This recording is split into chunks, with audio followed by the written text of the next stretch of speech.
Hello, my name is Susie Tinker. I've been the paediatric dermatology nurse at the Homerton for over 16 years. Hello, my name is Mary Summerlad. I've been a consultant dermatologist at the Homerton for almost 3 years. The bulk of our new referrals have eczema, and the majority of our follow-up patients also have eczema. This video is part of a series of videos on the management of eczema in the community.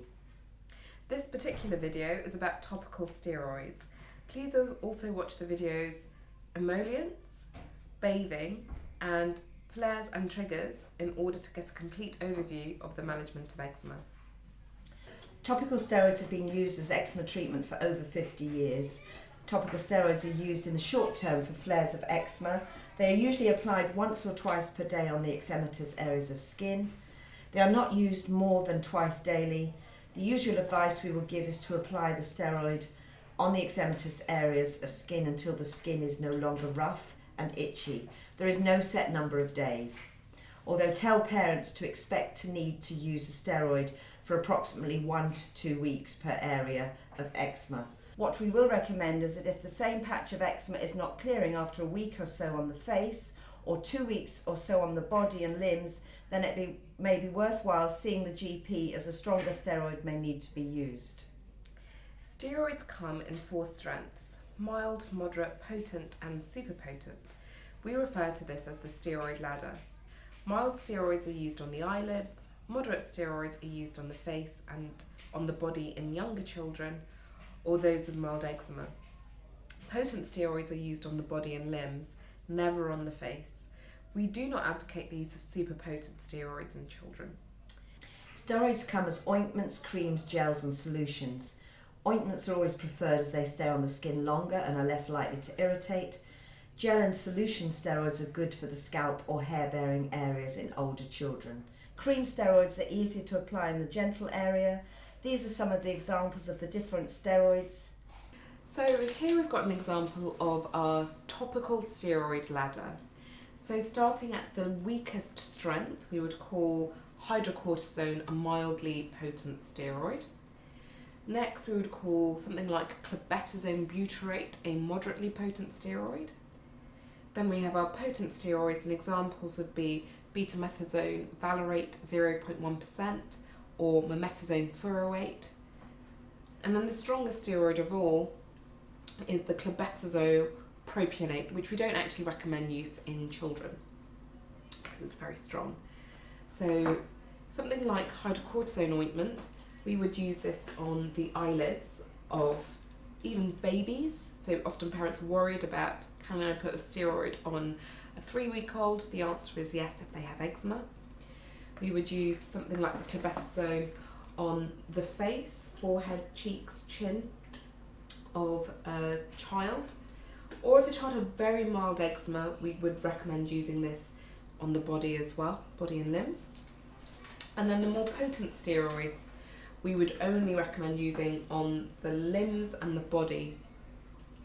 We often say use the steroid until the skin is completely smooth.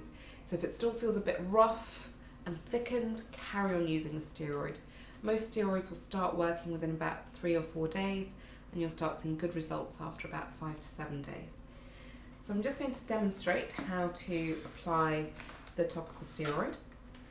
Parents often get confused about what is their steroid and what is their emollient. So I often remind them that the steroid looks like it's been in a tube of toothpaste. Doesn't want to come out. So this is what a steroid will generally look like. So it's in a tube rather than the jars and bottles that emollients come in. They will always need to pierce the seal. We used to always talk about fingertip units, but that can be a bit confusing for some parents. So sometimes they'll say, well, my fingers are much bigger than my partner's, and it's the partner who does the treatment. So what I usually say is apply the steroid as if you're putting on lip balm. So you want to apply the steroid. We much prefer steroid ointments to steroid creams because they have less of a reaction potential, they have fewer ingredients in them. And then you find your area of redness. So here I'm going to use the knuckles. And with a steroid, you just smear it on. So the skin needs to look shiny, you need to see that it's been applied, but what you don't need to do is rub it in vigorously. So once it's smeared on, that's it.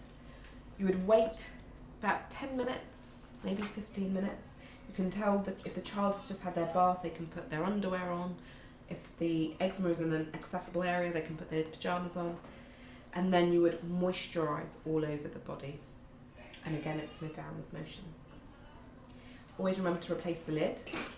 Steroids don't need to be kept in the fridge, but we do recommend that they're kept in a cool, dark place like a sock drawer. We recommend that steroids are applied to the eczematous areas 10 minutes before applying the child's emollient. Some parents prefer to use the emollient first, especially if there are cracks or scratches in the skin, as the steroids can occasionally sting. As long as there is a 10-minute gap between emollients and steroid application, it doesn't really matter what goes on first. Parents should not mix steroids on with the emollient. Some will attempt to do this as they want to shorten the skincare regime times. The problem is the steroid will be diluted and it will be applied to areas that do not need it, which can cause steroid complications. When used as directed by a healthcare professional, steroids will not cause damage or harm to the skin. In fact, we usually see the complications of undertreated eczema, such as scratched skin, skin infection, disturbed sleep, and behavioural problems, rather than complications from steroid use. Many parents are unnecessarily worried about topical steroids. It is worth exploring their concerns and reassuring them. Remind parents that topical steroids do not cause muscle gain or weight gain and do not damage the skin when used appropriately. When it comes to steroids, the crucial thing to remind parents that when the eczema returns, which it almost always will, they must restart their topical steroids. Please ensure GPs keep steroids on the repeat prescription course for children with known eczema in order to prevent unnecessary delay in treatment.